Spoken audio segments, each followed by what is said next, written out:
অন্যান্য বছরের তুলনায় এবারের রমজানে বাজারে কিছুটা স্বস্তি মিলছে দামে।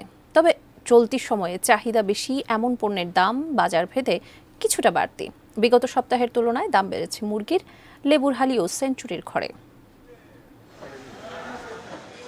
যেসব পণ্যের চাহিদা রমজানে বেশি তার মধ্যে আছে বেগুন, লেবু আর সালাদ উপকরণ। গত সপ্তাহে কিছুটা কম গেলেও ঈদের হাওয়ায় বেড়েছে চলতি সপ্তাহে। বিশেষ করে সালাদ সামগ্রী খুচরা বাজারে কেজি প্রতি 20 থেকে 30 টাকা বেড়েছে।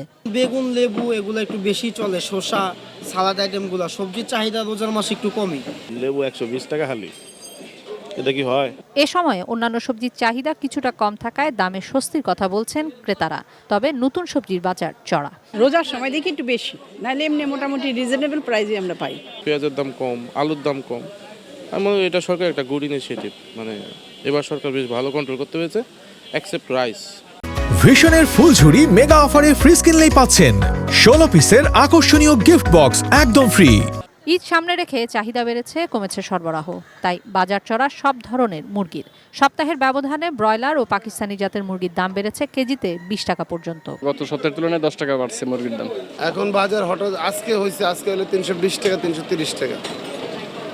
আর এর আগে ছিল আপনাকে 260, 280, 270। এখন দিন যত যাবে তত বাড়বে। রমজানে ফলের বাজার ঊর্ধ্বমুখী থাকে। বিদেশি ফলের সাথে কলা, তরমুজ, বাঙ্গির মতো দেশীয় ফলও দামি হয়ে উঠেছে। 80 পিসে অন্তত 200 টাকা বেশি আগের তুলনায়। সবুজ আপেল 400, গালা আপেল 400, আর পুঁজি আপেল 340। কিশোর জাহান, এটি নিউজ, ঢাকা।